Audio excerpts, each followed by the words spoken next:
नमस्कार, आप देख रहे हैं न्यूज़ फाउंडेशन और मैं हूं सांत्वना आपके साथ। बिहार की सियासी हवाओं में कुछ अलग ही फिजा नजर आ रही है, जहां आरजेडी और जदयू में कुछ भी ठीक नहीं है। चाचा भतीजे के बीच दूरियां बढ़ रही हैं, तो वहीं जदयू के भीतर आपसी मतभेद का सिलसिला शुरू हो गया है। जदयू में विलय कराकर पार्टी में शामिल हुए उपेंद्र कुशवाहा के तेवर इन दिनों बेहद तल्ख हैं, जहां वो अपनी नेता यानी कि मुख्यमंत्री नीतीश कुमार को लेकर कई तरह की बातें कहते हुए नजर आ रहे हैं।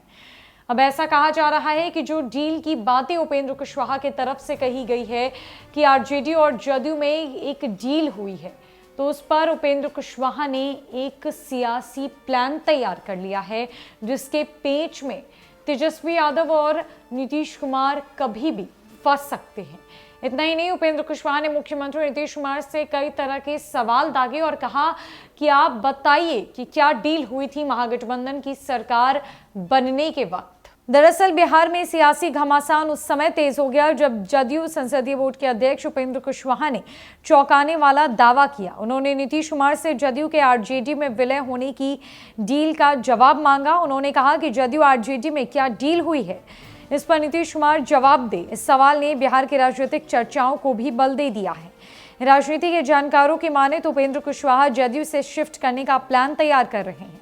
बिना बुरे बने ही वो यहां से निकलना चाहते हैं। इसी के चलते उन्होंने आरोप लगाया है कि नीतीश कुमार को कमजोर करने की साजिश की जा रही है। माना जा रहा है कि उपेंद्र कुशवाहा जल्द बीजेपी का दामन थामने वाले हैं। इस बात की चर्चा उनकी दिल्ली एम्स में बीजेपी नेताओं के साथ हुई एक मुलाकात के बाद ही शुरू हो गई थी। इस बीच पूर्व deputy CM Tarkishore Prasad BJP में उनके स्वागत की बात कर रहे हैं।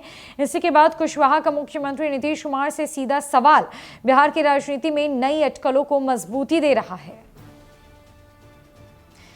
गौरतलब है कि बिहार की राजनीति पर निगाह रखने वालों का मानना है कि उपेंद्र कुशवाहा कहीं से भी नीतीश के साथ बुरे नहीं बनना चाहते हैं। इसके लिए वो बाहर निकलने का रास्ता तलाश रहे हैं। उनका प्लान है कि वो जदयू से अलग होने की अपनी मंशा भी पूरी कर ले और शहीद भी कहलाएं। जनता के बीच भी यह संदेश देना चाहते हैं कि पार्टी के हितों की बात करते हुए उन्होंने खुद को फना किया। उपेंद्र कुशवाहा अब जितने दिन जदयू में है वो सीधे तौर पर बीजेपी को फायदा पहुंचाने वाले हैं।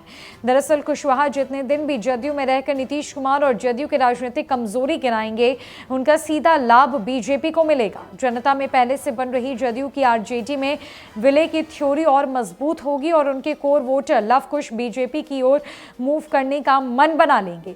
इस पूरे सियासी घटनाक्रम का सीधा फायदा अगले साल होने वाले लोकसभा चुनाव में बीजेपी को देखने को मिलेगा।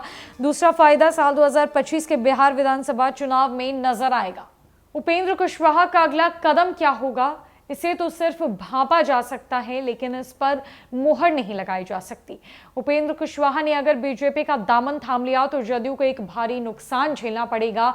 मुख्यमंत्री नीतीश कुमार का विश्वास एक बार टूटेगा और जदयू और भी ज्यादा कमजोर हो जाएगी।